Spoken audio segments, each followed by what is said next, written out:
My thumb hovers over the red send button. 9 o'clock at night, and I'm sitting in my Ford F-250 with the engine idling, headlights off, invisible in the shadows of the Miller estate. Through the windshield, I can see them on the balcony, Preston and Genevieve, my parents, champagne glasses catching the light, their laughter carrying across the manicured lawn I used to mow for free. The phone screen glows. Project Oak Route. Execute eviction. My other hand grips the steering wheel so tight my knuckles have gone white. The truck smells like potting soil and diesel. Mud caked on the floor mats. My boots leave prints on the pedals. I was going to save you, I whisper to the windshield. But then I heard what you said. 12 hours earlier, I was pruning a Japanese maple when Genevieve called. No hello. No how are you doing? Delilah. Just her voice, sharp as pruning shears. I need you to bring the juniper bonsai tonight. I'd paused mid-cut, phone wedged between my shoulder and ear. The greenhouse was humid, glass walls fogged with condensation. My hands were still dirt-stained from repotting succulents that morning. The galas tonight? I'd said. Obviously. 40 years of the Miller Art Gallery. We're expecting investors. A pause. Then the tone shifted to something I knew too well. Condescending. Patient. Like explaining arithmetic to a slow child. You owe us this much, Delilah. After everything. After everything. The words settled in my chest like stones. I'd looked at the bonsai then. 5 years of careful cultivation. Competition winner. Valued at $8,000. The branches twisted just right, each needle placed by nature and my patience. It sat on the display table in perfect afternoon light, roots anchored in soil. I'd mixed myself. It's not really appropriate for a centerpiece, I'd said. It needs specific conditions. Don't be difficult. Genevieve's voice hardened. We're cash poor right now and we need to impress the Vanderbilts. Bring the tree. 6 o'clock. She'd hung up before I could respond. I should have said no, should have laughed and gone back to work. But I didn't. Instead, I stood there in my greenhouse, surrounded by 200 plants I'd grown from seeds and cuttings, owner of a business that cleared 6 figures last year. And I felt 14 again. 14, when I'd given up the art scholarship so Merrick could attend private school, when Preston had patted my shoulder and said, "That's my girl, family first." I'd never gotten another scholarship. Merrick got his architecture degree. The pattern? I'm always the helper. Never the helped. But maybe this time would be different. Maybe if I brought the bonsai, if I showed up and contributed something valuable, they'd finally see me. Really see me. Maybe this time they'll see me, I'd whispered to the empty greenhouse. Then I'd wrapped the bonsai in protective cloth and loaded it into the truck bed. By 6:15, I was pulling up to the Miller estate. Not the main entrance with its circular driveway and fountain. The service entrance. Around back, where the caterers parked. Merrick was waiting there, leaning against the brick wall in designer shoes that probably cost more than my monthly insurance payment. He watched me park, then walked over and kicked dirt off my front tire with the tip of his Italian leather. "Stay out of sight tonight," he said. "The adults are doing business." I'm 27, he's 30, but in his eyes, I'd seen it clearly. I wasn't an adult. I was the help. I'd bitten back my response and started unloading the bonsai. 40 pounds of tree and ceramic pot. I carried it alone while Merrick watched, hands in his pockets. While I positioned the truck, I'd glance toward the main entrance. The Vanderbilts were arriving early, stepping out of a black Mercedes. Old money recognizes desperate money. I'd seen it in the way they whispered to each other, the subtle eyebrow raise as Preston greeted them too loudly, laughing too hard. His tuxedo was nice, but I noticed the cuffs were slightly frayed. The family reputation was already cracking. Preston just couldn't see it. Genevieve appeared at the service door as I was carrying the bonsai up the steps. She didn't offer to help. Didn't even hold the door. "You're late," she said. "And couldn't you have worn something presentable?" I looked down at my work jeans, my flannel shirt. I'd come straight from a job site, hands still smelling like mulch. For a moment, I almost wavered. Almost considered driving home to change into something she'd approve of. Then I steadied. "I'm delivering a tree, Mother, not attending your party." Her face tightened, lips pressing into a thin line. But I didn't apologize, didn't collapse into the old pattern of people-pleasing. Small victory. Preston appeared in the doorway behind her. He looked past me, eyes moving straight to the bonsai like I was invisible. "This will do," he said, inspecting the branches. "The Vanderbilts appreciate Eastern aesthetics." "No thank you."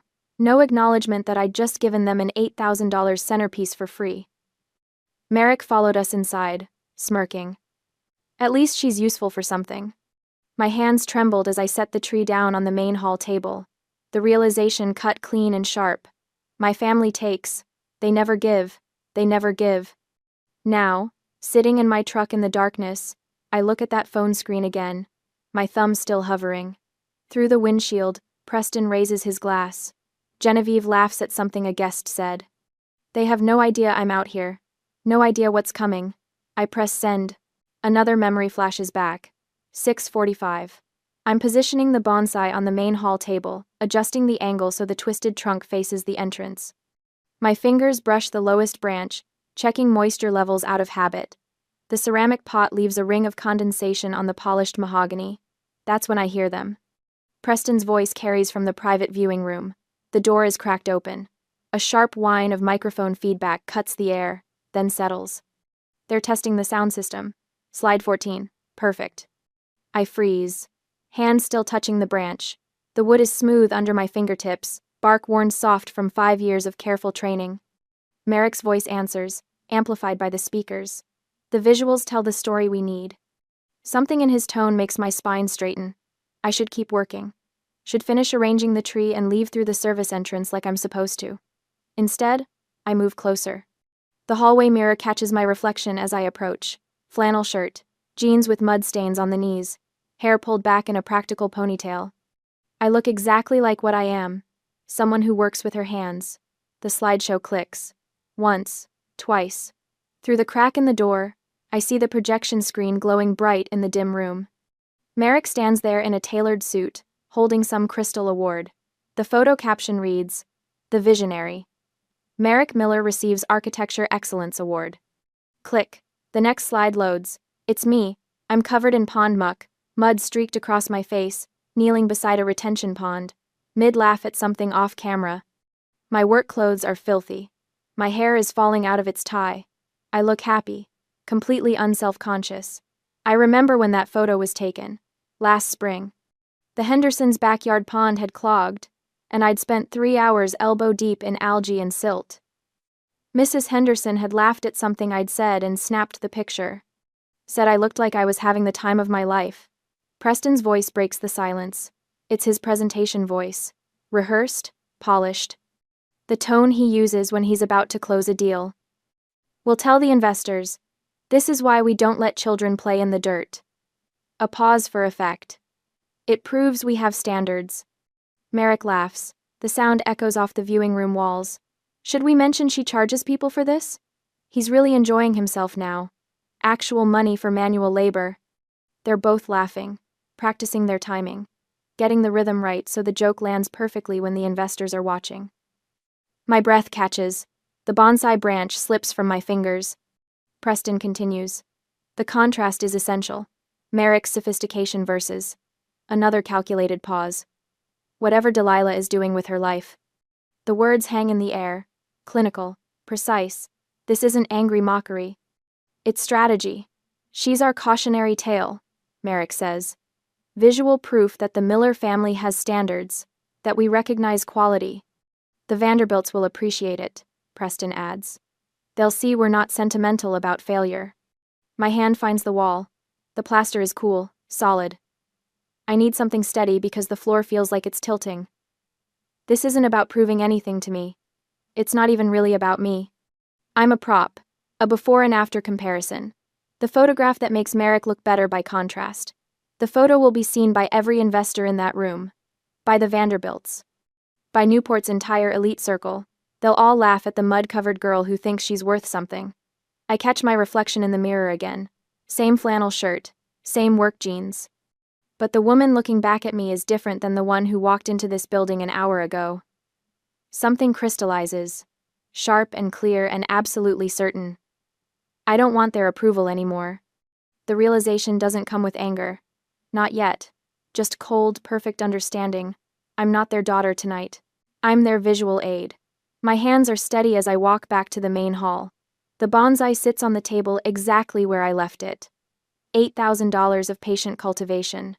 5 years of careful work. I lift it. 40 pounds of ceramic and soil and living wood. The weight settles familiar in my arms. No one sees me walk through the service corridor. The caterers are busy in the kitchen. The florists are arranging centerpieces in the side rooms. I push through the service entrance with my shoulder.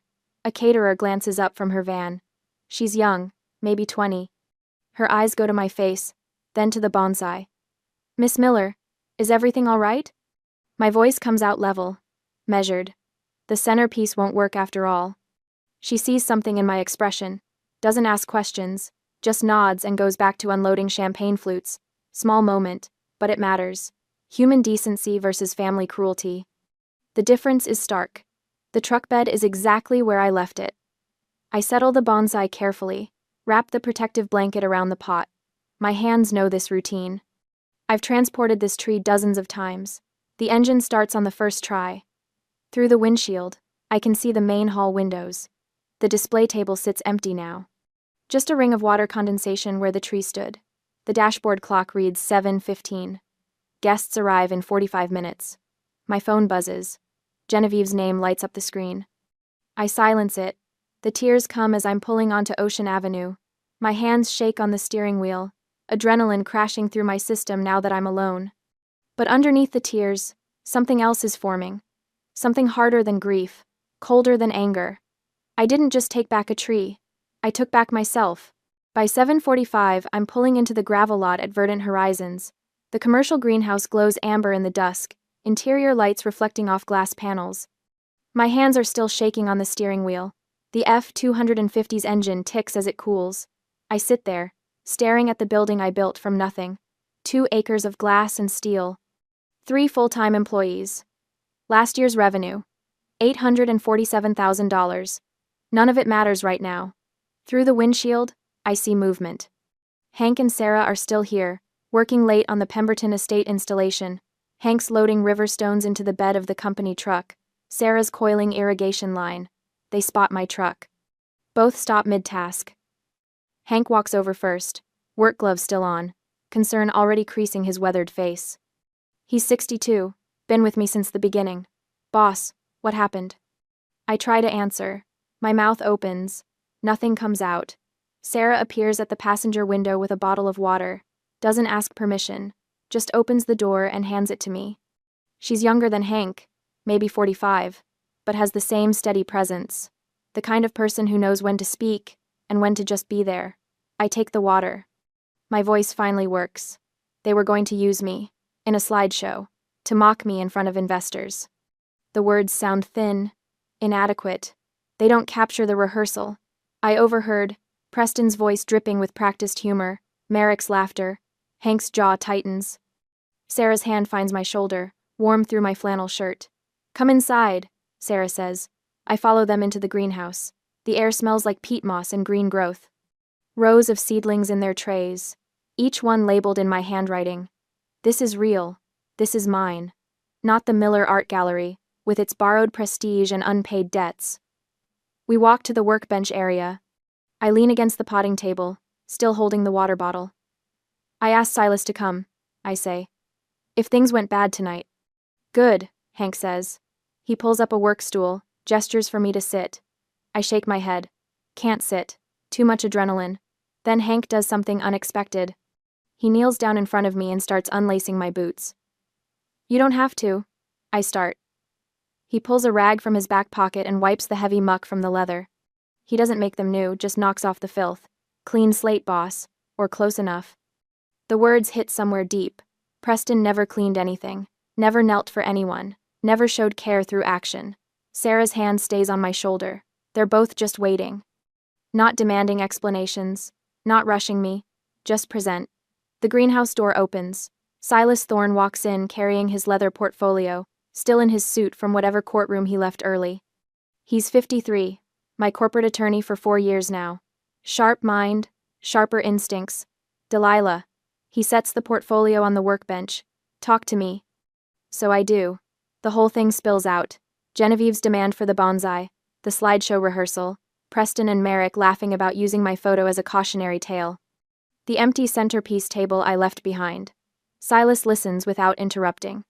When I finish, he opens the portfolio and spreads documents across the workbench. Oak Root Holdings, LLC, he says. Sarah leans closer, studying the papers. What's Project Oak Root? Silas glances at me. I nod. 6 months ago, he explains. Preston's bank threatened foreclosure on the Miller estate. The property was leveraged beyond capacity. Delilah bought the distressed debt through a shell company I set up. Hank whistles low. You own their debt? $125,000 in unpaid back rent, I say. My voice sounds hollow. I'm their landlord. They never knew. Sarah's hand tightens on my shoulder. Not judgment, support. You were saving them, Silas says quietly. I thought if I proved myself successful enough. I stop. The sentence doesn't need finishing. They were never going to see you, Delilah. Silas's voice is gentle but firm. I've been telling you that for months. The truth lands like a physical weight. He's right. He's been right. I just wasn't ready to hear it. My phone buzzes. Genevieve. I let it ring once, twice. Then I answer and put it on speaker. Where's the tree? Her voice is shrill enough to make Sarah wince. Guests are asking questions. I took it home, Mother. Silence. Then the explosion. You selfish, ungrateful. The insults pour out. Trash, embarrassment, failure. Words she's probably thought for years, finally unleashed. Hank and Sarah stand perfectly still, witnessing. You've ruined everything, Genevieve spits. Don't bother coming back. She hangs up. The greenhouse goes quiet, except for the ventilation system's hum. Silas opens his laptop. I can email the eviction notice right now. His cursor hovers over send. I stare at the screen. The legal document is already prepared, professionally formatted, legally airtight. 6 months of planning reduced to 1 mouse click. Then I shake my head. An email is too easy. Silas looks up. They want to humiliate me publicly? My voice hardens. I need to look them in the eye when I take it all back. Sarah speaks first. What do you need from us? Say the word, boss. Hank's already standing straighter. Silas is already thinking tactically. The gala ends at 11. What are you planning? Process server. I meet his eyes. Can you arrange one? He smiles. Actually smiles. I know exactly the right person. The shift in the room is palpable. We're not grieving anymore. We're strategizing. I stand up straight, wipe my face with the back of my hand. Look at the 3 of them. My lawyer. My foreman. My forewoman. This is my real family. Not the people who share my blood but never my burdens. They wanted me invisible, I say. They're about to see me very clearly. Sarah walks to the office closet and pulls out a simple black dress, still in dry cleaning plastic. You left this here last month. After the Chamber of Commerce dinner. I take it, change right there in the greenhouse, not bothering with modesty. Sarah and Hank turn away out of habit, but Silas keeps working on his laptop, already briefing someone on the phone. The dress fits. Knee length, professional, unremarkable. Then I strap my boots back on underneath the hem. Silas ends his call. Process server will pose as a late arriving guest. Eviction notice is prepared. I'm thinking timing during the keynote presentation. Maximum impact, I say. This is some strategic thinking, boss. Hank grins. I learned from the best. I look at Silas. Just not from them. By 8:40, I'm climbing back into the F-250. The dress feels strange over my work clothes. The boots feel right. My phone screen glows. Project Oak Root. Execute eviction. Through the commercial district, I can just see the Miller estate on the hill. The balcony where Preston and Genevieve are probably standing right now. Champagne glasses raised, convinced they've won. Preston's arm is probably around her shoulders. They're laughing. They think I'm broken. I was going to save you, I whisper to the windshield. But then I heard what you said. My thumb hovers over send. I press it. The screen confirms. Process server dispatched. ETA, 9:45 p.m. I start the engine. The diesel rumbles to life, familiar and powerful. I'm not driving back as a victim. I'm driving back as a predator lying in wait. 9:20. I walk through the main entrance of the Miller Art Gallery for the first time in my life. The black dress Sarah pulled from the office closet fits well enough, skimming my knees, simple and severe. But underneath the hem, with each step across the marble floor, my heavy work boots thud softly. No more mud prints, Hank saw to that, but the battered leather looks violent against the polished floors. Ancient and scarred amidst a sea of patent leather and silk. Nobody notices yet. They're all too busy pretending not to stare at the centerpiece table. Someone has placed a generic crystal vase filled with store-bought white roses in the center. It looks small, pathetic even, against the grandeur of the hall. A desperate placeholder. The water ring from the massive bonsai pot is still faintly visible on the mahogany if you look past the cloth runner. The room is packed. Investors in dark suits cluster near the bar. The Vanderbilts occupy the corner table, their posture radiating the kind of judgment only old money can afford. Newport's elite scattered throughout, champagne glasses catching chandelier light. Genevieve spots me first. Her face does something I've never seen before. It contorts, twists through shock into pure rage, then smooths into a mask so quickly I almost doubt I saw it. She crosses the room in 4 seconds flat, heels clicking like gunshots. How dare you show your face? Her voice is low, venomous. Close enough that I can smell her perfume, expensive and cloying. I meet her eyes. I'm a Miller. This is a Miller event. Her hand clamps around my upper arm, fingers digging in hard enough to bruise. You embarrassed us. That centerpiece cost us credibility. I don't pull away. Don't flinch. Did I? Or did you embarrass yourselves? Across the room, I catch the Vanderbilt matriarch watching us. Her expression is unreadable, but she's paying attention. They all are now. Genevieve's grip tightens. Then Preston sees me. He goes still, champagne glass halfway to his lips. His eyes find Merrick at the podium, and something passes between them, some silent agreement that makes my spine straighten. Preston moves toward Merrick with quick, urgent steps. They lean close, whispering. Merrick glances at me, and his smile is all teeth. They aren't waiting for the keynote anymore. I can see it in the way Merrick signals the AV technician, the way Preston's jaw sets with determination. They're moving up the schedule. They want to punish me now. Want to crush whatever brought me back here before I can speak, before I can explain the missing centerpiece. They need me broken in front of these investors. Merrick approaches the microphone. The feedback squeals once, and the room settles into expectant silence. Before we begin our formal remarks, he says, voice smooth and practiced, I'd like to share something with you all. The lights dim. The massive screen behind the podium illuminates, white and waiting. My heartbeat stays steady. I've been expecting this since I heard them rehearsing earlier. Since I understood exactly what they thought of me. Merrick's photograph appears first. Him in a tailored suit, accepting some architecture award, looking every inch the visionary they want him to be. Polite applause ripples through the crowd. Then my photo replaces his. I'm covered in pond muck, kneeling in wet soil, laughing at something Hank said off camera. My hair is plastered to my forehead. My hands are black with earth. The joy on my face is unguarded, genuine, completely unaware I was being photographed. The room ripples with uncomfortable laughter, not cruel yet, but uncertain. Waiting for context, Merrick leans into the microphone. Some of us build legacies. He pauses for effect, gestures to his award photo. Others just dig holes. The laughter grows louder, more confident now that they understand the joke. Preston steps up beside Merrick, taking the microphone. This is what happens when you reject education. I stand in the center of the room. The spotlight finds me somehow. Probably Merrick's doing. Every face turns toward me, and I feel the weight of their judgment, like physical pressure.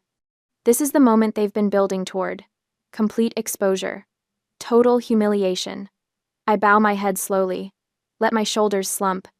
Let my hands clasp in front of me, fingers twisting together like I'm trying to hold myself together. To Preston, to Genevieve watching from the side, to Merrick at the podium, I look exactly how they need me to look. Broken, defeated, remembering my place. Preston and Genevieve exchange glances across the room. Triumph gleams in their eyes, bright and hungry. Merrick smirks from the podium, leaning back like he's already won. At the bar, I catch them in my peripheral vision. Preston reaches for his champagne, and Genevieve meets him there. They clink glasses with the delicate sound of crystal on crystal. Preston leans close to her, whisper carrying just far enough for me to hear. She needed to remember her place. Genevieve sips, her lipstick leaving a mark on the rim. Maybe now she'll appreciate what real success looks like. They're drunk on it. The perceived power. The certainty that they've put me back in the box where I belong. Their guard is completely down. Near the Vanderbilt table, an older woman in pearls frowns at the screen. She leans toward her companion, stage whispering. Seems unnecessarily cruel. The Vanderbilt matriarch's face is stone. No smile, no approval. Just that careful neutrality that speaks volumes if you know how to read it. But Preston doesn't notice. He's too focused on me, on my bowed head and slumped shoulders. His arrogance blinds him to the way the room's mood is shifting, the subtle discomfort spreading through the crowd. I keep my head down. Keep playing the part. Then I check my watch. 9:43. I lift my gaze slowly, scanning the room until I find Silas near the entrance. He's dressed like any other guest, dark suit blending in perfectly. Our eyes meet across the crowded space. I give him the smallest nod, barely a movement at all. He nods back. Steps aside from the doorway. The door opens behind him. A man in a dark suit enters, moving with purpose. He doesn't look around, doesn't hesitate. Just walks forward like he knows exactly where he's going. I let my expression settle. Let something cold and final move behind my eyes. Preston turns back to the podium, oblivious. He takes the microphone from Merrick, smiling at the crowd with complete confidence. Now, about our investment opportunity, he begins. The man in the dark suit keeps walking toward the stage. My scuffed boots stay planted on the marble floor, and I don't move. Preston stands at the podium like a king surveying his kingdom. The stage lights catch the silver threading in his tuxedo jacket, and he's smiling that practiced smile I've seen 1,000 times. The one that says he's already won. The Miller family, he begins, voice smooth as aged whiskey, represents 3 generations of refined taste. I'm still standing in the center of the room where the slideshow left me. Head bowed, shoulders slumped, playing defeated. But I'm watching the door. A man in a dark suit enters. He moves with purpose, not the casual drift of a late guest. The fabric of his jacket is quality but unremarkable. He could be anyone. Merrick notices him first. I see my brother's frown from across the room, the slight tilt of his head. He doesn't recognize the man. Neither does Preston, who's still talking about legacy and vision and all the empty words that built their hollow empire. The process server walks down the center aisle. His shoes are quiet on the polished floor. Dark suit blending with the other guests, but his trajectory is unmistakable, straight toward the stage. Preston stops mid-sentence, looks up, annoyed. He leans into the microphone. Excuse me, this is a private event. The server doesn't stop, doesn't acknowledge the words at all, just keeps walking, steady as a metronome. Preston's irritation bleeds into his voice. Sir, you need to leave.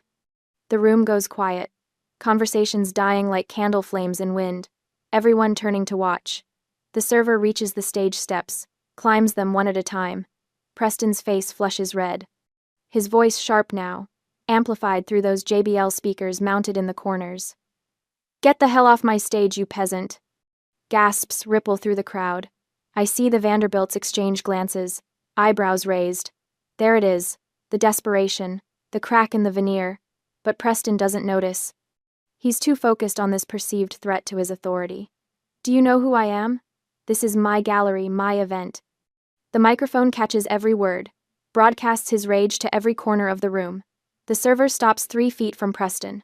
When he speaks, his voice is calm, professional. But he's close enough to the podium that the microphone picks it up, amplifies it. I know exactly who you are, Mr. Miller. He reaches into his jacket. Preston flinches. But what emerges is just a legal envelope. Cream-colored paper, official seal, visible even from where I'm standing. I am representing Oakroot Holdings. Preston's face shifts from anger to confusion. Oakroot what? You are being served with an immediate eviction notice. The words hang in the air like smoke. I watch them register across the room, see the way heads turn, mouths open slightly. The server continues, and each word is a hammer blow. For $125,000 in unpaid back rent. The number echoes. $125,000. 6 figures. The kind of debt that destroys reputations. Behind Preston, My mud photo is still projected on the screen. Delilah covered in pond muck, laughing. But the context has shifted. Flipped completely. Because the mud girl holds their six-figure debt. Preston's face drains of color. All that righteous anger bleeding away into something else. Something that looks like fear.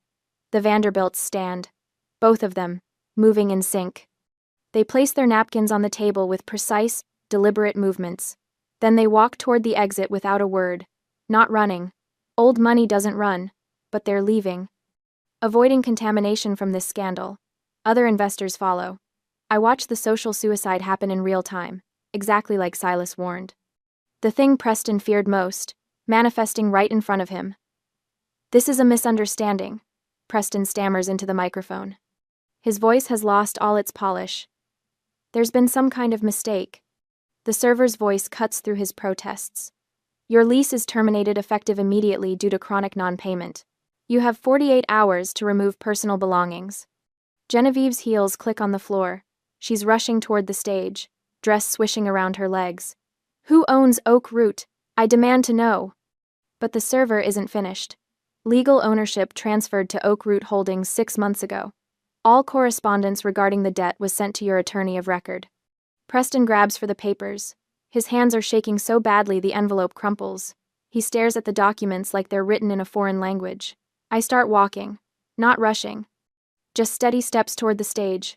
The crowd parts for me without being asked. Their faces have changed. They're not looking at the mud girl anymore. They're seeing someone else entirely. I reach the base of the stage. Stop there. Look up. Preston's eyes meet mine. I watch the realization dawn across his face. See the exact moment he understands. His whisper barely carries, even with the microphone. "You?" I don't apologize. Don't explain or justify or make excuses. I just hold his gaze for 3 long seconds. Let him see everything he missed, everything he dismissed. Then I turn on my heel. The black dress swirls around my legs, and my battered work boots are visible for just a moment.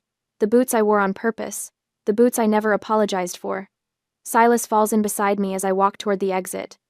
His hand touches my back briefly. Steady, supportive. At the door, I pause. Turn back to face the room. The investors are frozen, watching. Preston is collapsed in a chair. Merrick stands beside him, looking lost. Genevieve's mouth is open, mid-scream. My voice carries across the silent room without needing a microphone. Clear. Calm. Final. The lease was always clear. I'm not your daughter right now. I let the silence stretch. Let them all hear what comes next. I'm your landlord. Then I walk out. Behind me, Genevieve's scream finally breaks free, the sound of someone watching their world crumble. The ruins of their ego scattered across that polished floor like broken glass. The door closes behind us. Silas and I step into the cool night air. I don't look back.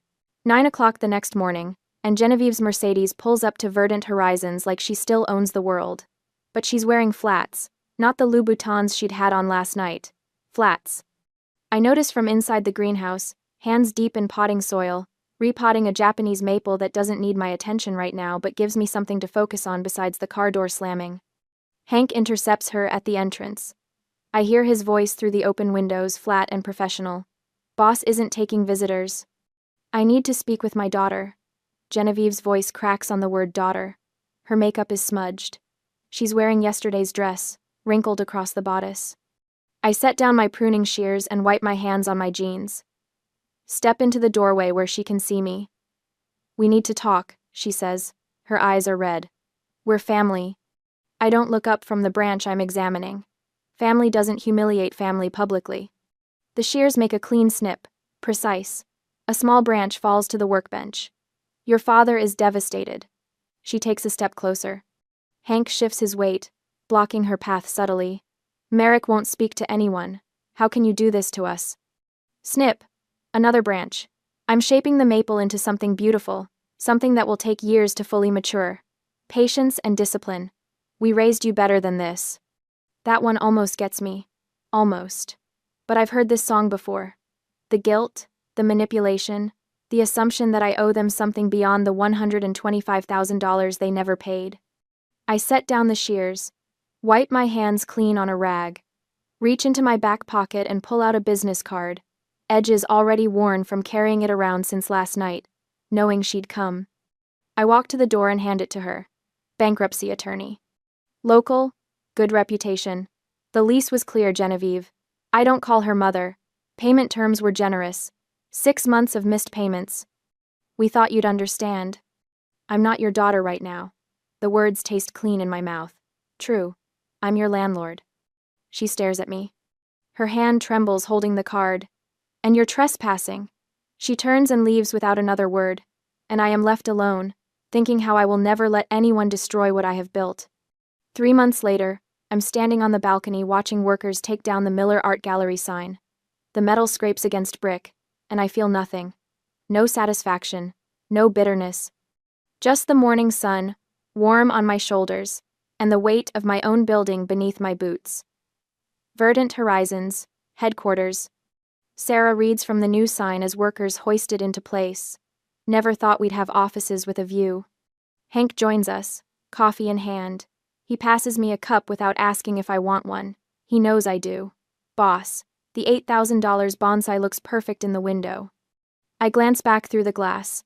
The juniper sits in the main office, backlit by eastern sun, every needle visible. 5 years of work, competition winner. Finally displayed where people can see it, where it deserves to be seen. It deserves to be seen, I say. Silas arrives with his leather portfolio, footsteps echoing in the new space. Preston and Genevieve signed the settlement this morning. Merrick moved to Boston. No forwarding address. I nod. Take a sip of coffee. The information lands without weight. They're gone, and I'm still here, and that's enough. The office walls behind me hold photographs now. Completed landscapes. Happy clients standing in gardens I designed with my own hands. No family photos. The mud crew. Silas. The people who chose me. That's family enough. Business is thriving. 3 new commercial contracts signed last week. After Silas leaves and the crew goes back to work, I stand alone on the balcony at sunset, look down at my boots, still dusty from this morning's site visit. Still caked with honest dirt. I remember Preston's slideshow joke. Just dig holes. The smile comes without bitterness. Those holes became gardens. That mud built this. Behind me, the bonsai catches the last light through the window. Its shadow falls across my shoulders like wings spreading. Dark and certain. I reclaimed my garden, I whisper. My phone buzzes. New client inquiry. I answer without hesitation. Verdant horizons. Delilah Miller speaking. My name. No apology in it. No shame. Just mine. The building gleams in twilight around me. Same balcony where they stood laughing, mocking the mud girl. Now mine. Openly. Legally. Completely.